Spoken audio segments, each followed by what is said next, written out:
Bonjour à vous tous et merci de regarder cette vidéo aujourd'hui aussi. Voilà, donc nous allons continuer la lecture de ce livre, La loi du soleil. Aujourd'hui, le thème ce sera donc le chapitre 1, section 3, l'être et le temps. Bon, c'est un thème bien sûr très hautement philosophique, mais ici, Maître Okawa arrive à donner une explication extrêmement synthétique qui véhicule un message très très profond qui nécessite une réflexion continue de notre part. Donc je vais vous lire certains passages de cette section. Il n'est rien en ce monde, êtres humains, animaux, plantes, minéraux ou micro-organismes, qui ne soit régi par elle. Que signifie alors cette loi de genèse-mutation constante? Pour tout être terrestre, il existe un moment de naissance, un moment de croissance, un moment de déclin et un moment de disparition. Pourtant, même si la composition du corps évolue constamment, il existe une identité fixe, représentée par le nom de la personne et la force d'unification de son corps. Ceci vaut pour les êtres humains comme pour les animaux et les végétaux. Ainsi, ce qui définit une fleur en tant que fleur n'est pas le simple agrégat de ses cellules.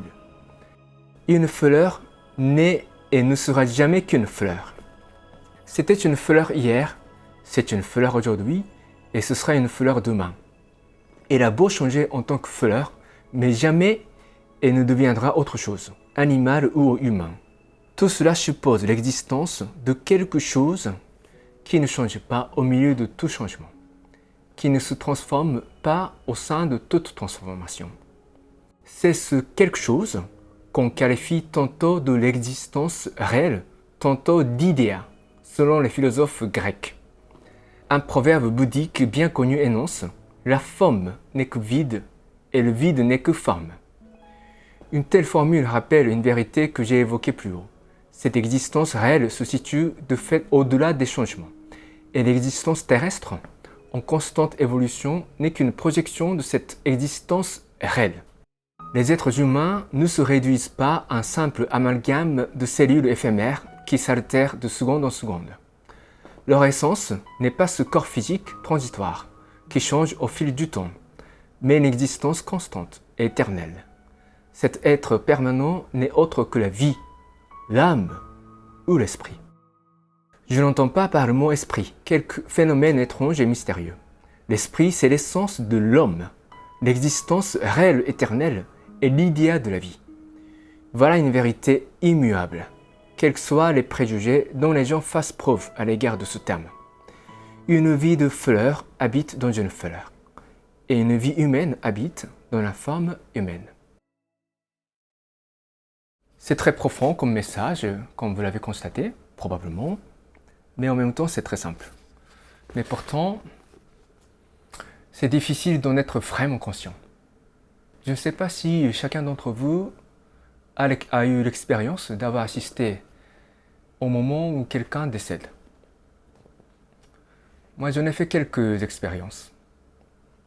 Et il était rien de plus naturel que ça pour moi, que de constater que le corps humain devient vide au moment où on meurt.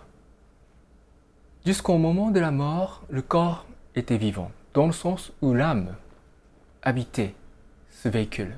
Et au moment de la mort, l'âme quitte le corps. Et du coup, le corps devient vide. Donc il devient immuable, froid, et commence à entrer dans le cycle de disparition, déjà. Toutes les choses dans ce monde sont dans cette règle de changement constant. On ne peut pas maintenir quelque chose dans ce monde inchangé, de manière indéfinie, parce que c'est la règle définie par Dieu, par le Créateur. N'oubliez jamais que les paroles énoncées dans ce livre reflètent la volonté du Créateur, le Créateur qui s'appelle El Cantare. Ce n'est pas une analyse humaine. qu'on est en train de lire et découvrir. On découvre la règle de ce monde, établie par son créateur. Donc ce monde est éphémère, ça c'est la règle. Donc tout ce que vous possédez aussi, jusqu'à votre corps physique, ne peut pas rester comme elles sont pour l'éternité. Ça change constamment. Il est connu que nos cellules se remplacent constamment, de seconde en seconde. De sorte que, je ne me rappelle plus exactement, mais au bout de 1 mois ou 3 mois, toutes nos cellules qui composent notre corps physique changent complètement. Ça veut dire que c'est très important. Cela veut dire que, physiquement parlant, notre corps, le mien aussi, que vous regardez à travers cette vidéo, devient quelque chose de totalement différent au bout de 3 mois, si c'est correct. Mais je m'appelle Satoshi et je serai ça au bout de 3 mois, n'est-ce pas? Même s'il y a un changement constant à l'intérieur de moi. Satoshi reste Satoshi. Donc vous aussi, Fritz, Ricardo, Malik, Jules, les noms de mes amis qui regardent forcément ces vidéos, vous serez ce que vous êtes au bout de 3 mois aussi, n'est-ce pas? Même si physiquement vous changez. Et c'est ça, en fait, ce qu'on appelle votre âme. Donc l'âme, c'est nous-mêmes. Nous sommes notre esprit. Donc, on dit souvent, pour expliquer, pour donner une explication aux débutants, on dit souvent que l'esprit nous habite, ou l'âme nous habite. L'âme habite notre corps physique. Mais ce n'est pas tout à fait exact, parce que notre corps physique n'est jamais nous-mêmes, parce qu'il change constamment. Je ne suis pas mon corps physique. Mon corps représente partiellement ce que je suis vraiment. Mais je ne suis pas mon corps. Ça, c'est l'étape initiale de ce qu'on appelle l'éveil spirituel. Et on cherche tous l'éveil spirituel, en quelque sorte. Donc, cet éveil est primordial pour un être humain. Quand vous regardez cette vidéo, il n'est pas très difficile, je crois, de vous souvenir de cette réalité ultime. Mais qu'en est-il lorsque vous vivez au quotidien?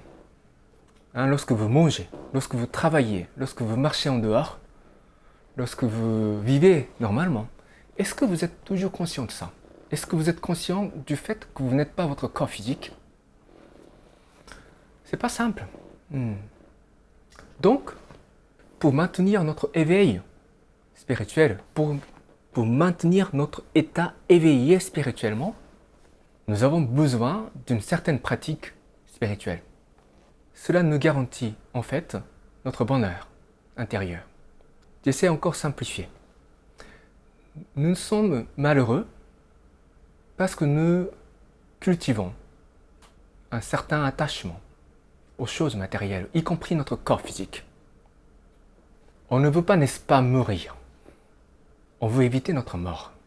C'est normal, c'est normal. Moi, je ne renie pas, mais moi non plus, je ne veux pas mourir. Maintenant, j'aurai beaucoup de regrets. Mais en quelque sorte, nous devons savoir que nous devons quitter un jour notre corps physique et ce monde matériel, n'est-ce pas? Et l'attachement aux choses matérielles, à ce monde matériel, devient, pour notre esprit, qui est nous-mêmes, un fardeau. Ça nous pèse. Et nous cultivons petit à petit notre attachement. Et nous devenons lourds de ça. Et on se sent malheureux. Donc, une certaine pratique, un certain apprentissage spirituel au sein d'Apicience nous permet de nous débarrasser de ces attachements pour nous sentir à nouveau légers. Et pour creuser un petit peu plus ce thème, on peut parfois être attaqué par les mauvais esprits. Il y a des esprits humains qui ont quitté leur corps physique, mais qui n'arrivent pas toujours à cet éveil basique en tant qu'esprit. Ce sont des esprits qui ne savent pas qui sont devenus esprits et qui ne savent pas se débarrasser de leur attachement. Et lorsque nous avons nous-mêmes des attachements que nous ne pouvons pas quitter parce qu'on appelle la loi d'attraction des mêmes longueurs d'onde, ces esprits sont attirés vers nous et nous possèdent. Et cette sensation de poids s'accroît en nous et on se sent encore plus malheureux. Donc, Happy Science, c'est une science du bonheur. Et dans le cadre de cette science, il est important de savoir nous débarrasser des attachements terrestres. Et c'est ça qui nous garantit un bonheur spirituel. Donc, l'enseignement de cette section 3 est absolument à retenir pour refaire en nous cette image de notre véritable existence. Notre corps physique, ce n'est qu'un véhicule qui change constamment et qui finit par disparaître. Mais notre esprit, qui est nous-mêmes, vivra éternellement. Voilà. Quel que soit le changement physique de notre corps. Cette image basique doit être approfondie et, gravée en nous très profondément, grâce à une pratique de contemplation régulière. Voilà, donc, comme d'habitude, je vous propose qu'on récite la prière à l'esprit gardien, l'esprit guide, et qu'on prenne le temps de contemplation de 2 minutes pour réfléchir sur notre existence réelle en tant qu'esprit, qui n'est pas notre corps physique. Donc je vais commencer la prière. Prière à l'esprit gardien et l'esprit guide. Mon esprit gardien, mon esprit guide, au plus profond de mon cœur, vous êtes ma fontaine de vie, ma lumière d'espérance, ma source de sagesse, mon bouclier de courage.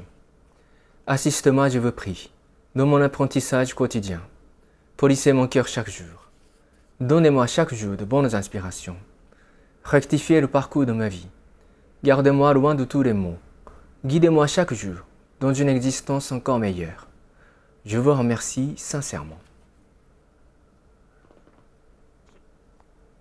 Maintenant, je vous invite à commencer votre contemplation sur votre existence réelle en tant qu'esprit. Harmonisez votre esprit et calmez-vous et commencez votre contemplation. Allez-y.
Ok, terminez votre contemplation. Merci beaucoup et merci d'avoir regardé cette vidéo aujourd'hui aussi. J'espère que ces petits séminaires sont utiles pour approfondir votre compréhension sur la loi du soleil, ce livre très très profond. Voilà, donc je vous remercie et à la prochaine.